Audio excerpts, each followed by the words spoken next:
Hey kids, sit up and pay attention. It's time for Retrorific! Hello everyone, welcome to Retrorific. Today we're going to be talking about my favourite films, my top 5 favourite films. Two quick things I want to say about this list. Number one, I haven't gone for obvious choices like The Matrix and Alien and things like that. You can all assume that I love those films. He's trying to be indie and obscure. Yeah, basically. I'm not gonna tell you that I love The Matrix and Star Wars because you know that I love those films. And also, this is not a list of the films that I think are the best films.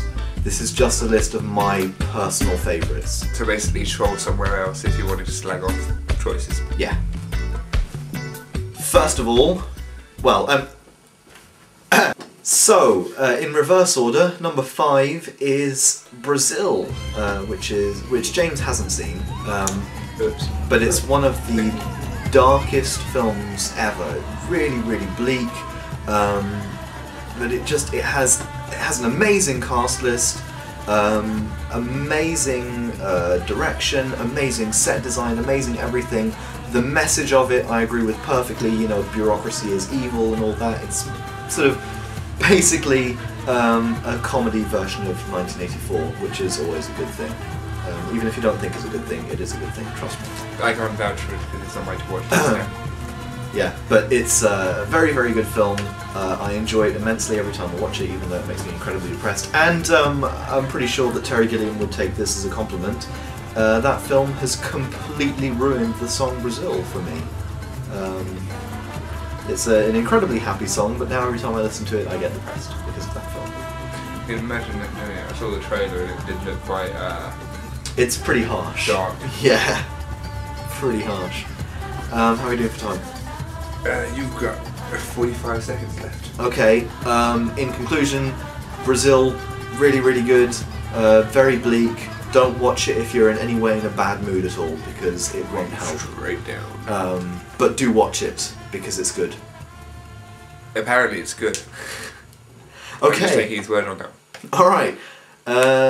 Coming in at number 4, it's South Park, Bigger, Longer You and just Uncut. forgot your I own didn't. movie, didn't you? No, Ah, I forgot the order. okay. South Park, Bigger, Longer and Uncut. I love it, basically because I love animation. I love it And- because it's a musical. Yeah, I love musicals. It's a I do love genius musicals musical. and I love comedies, and it's a comedy musical and it's brilliant. The music in it is actually really good. You know, you can just listen to those songs as songs by themselves. And also, they're fucking hilarious. You know, it's got some great lines in it. How often have you heard Blame Canada over the last few years? Just think about it. Yeah, Think about it. it's such a good song. Dissolved itself into our culture. It really has.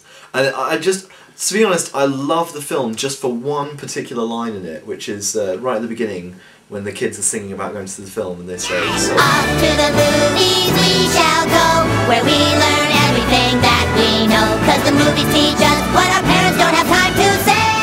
genius. That says it all, really. It's very true. Yeah, I think it's just a really solid film. It's fucking hilarious. Yeah. And it's actually a really good action film as well. If you do that kind of animation. if you ignore the bad animation, then like the plot of it is like the perfect action movie plot. You know? It's pretty epic. It is. It's pretty epic.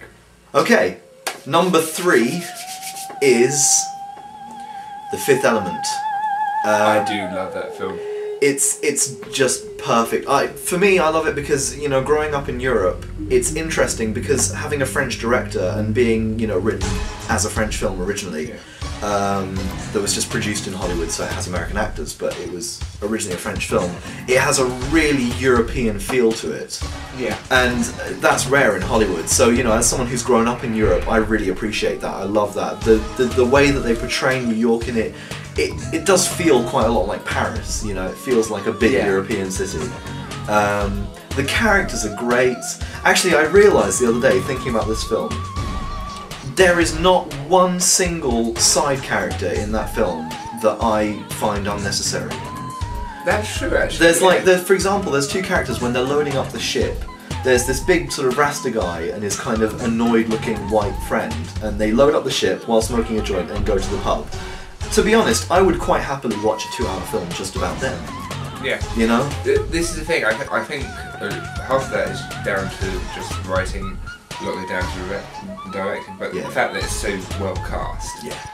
It's ridiculous. Yeah, it's just like everyone fits their role perfectly. Gary Oldman is just... Gary Oldman's fantastic. brilliant in everything, and I love the fact that it's a brightly coloured, happy future. None of Yeah. your sort of dark, grimy dystopia. Bit grimy. It is a bit grimy, but everything's grimy. It's grimy in a kind of happy way. You know, it's a happy, optimistic future. Bright orange hair. Yeah, bright orange, you know, bright yellow cars and stuff, and it's nice. I They're like it. taxis. Yeah. They have that in New York at the moment. Number 2 on my list of top 5 favourite films is The Truman Show, which I just love. In fact, my top 2 films on this list are both very kind of laid-back films. And I don't know what it is, but I really like that kind of slow, sort of, you know, kind of let you kind of... You sort of slip into this film like a warm bath, you know what I mean? Yeah. It's The like a reason I good like novel, this you film- can kind of... The reason I like The Truman Show is Yeah. because it's the least annoying Jim Carrey has ever been in a film. Yeah, he's actually absolutely- really good in it. He's actually acts. Yeah, yeah, rather and than he just acts- go, "Put funny faces all the He time." doesn't just act, he acts brilliantly, you know, Yeah. it's a real tearjerker as well towards the Yeah. end. And it's also, I just love the themes that it explores, you know, just the longing for freedom against all odds, you know, it's a great theme to base a film on. It's a scarily Marxist film as well for Hollywood to release. And it's the whole kind of idea, the whole... I see it as a...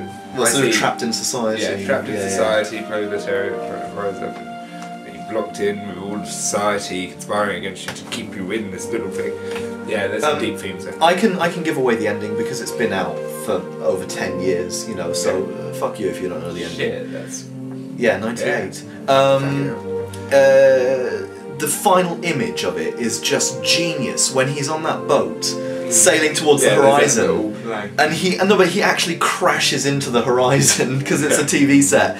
It's just genius. That image sums up the whole film so perfectly. I do love it when it's just that it's just beautifully done. Yeah. It's just a stroke of brilliance. I think. Yeah. And my number 1 favourite film of all time is Donnie Darko. I fucking love Donnie Darko. Which is interesting because the first time I saw it, I didn't actually like it. The first time I saw it, I did not get it. It just didn't connect with me. But then the second time I saw it, and this is the key, the second time I saw it, it was really late at night.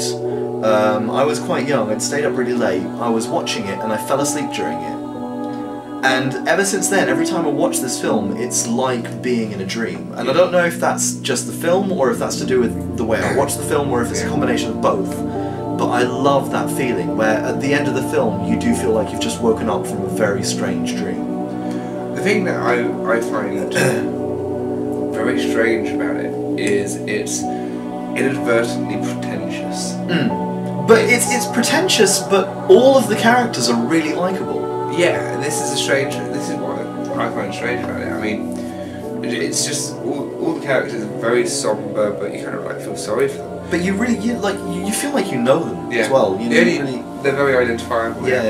The only thing I don't like about it is the amount of bloody uppity film students who just go, "You don't get it, man. No matter what you think about it, you don't get it." It's like, No.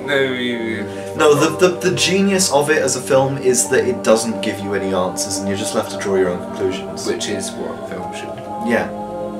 So that concludes my list of top 5 favourite films. Next time on Retrorific we will be looking at James's top 5 favourite films. And then after that we will be reviewing Avatar 3D on the 17th of December. It should be coming out.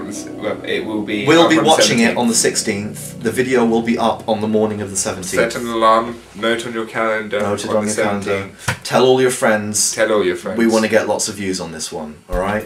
We want to see you here. We want to see you watching us. Well, we don't want to see you watching us because you might be in your underwear or something. Yeah, and then But- you would have to be in the room with us, which would be a little creepy. And some people who surf the internet is the reason they don't have social lives. And I imagine at least a couple of you. I imagine, James, that by now we've run over, so we should probably stop talking. I'd like insulting of you at base just before we try to accumulate more. Bye! Chuck out the crud and bring in the new. Bye.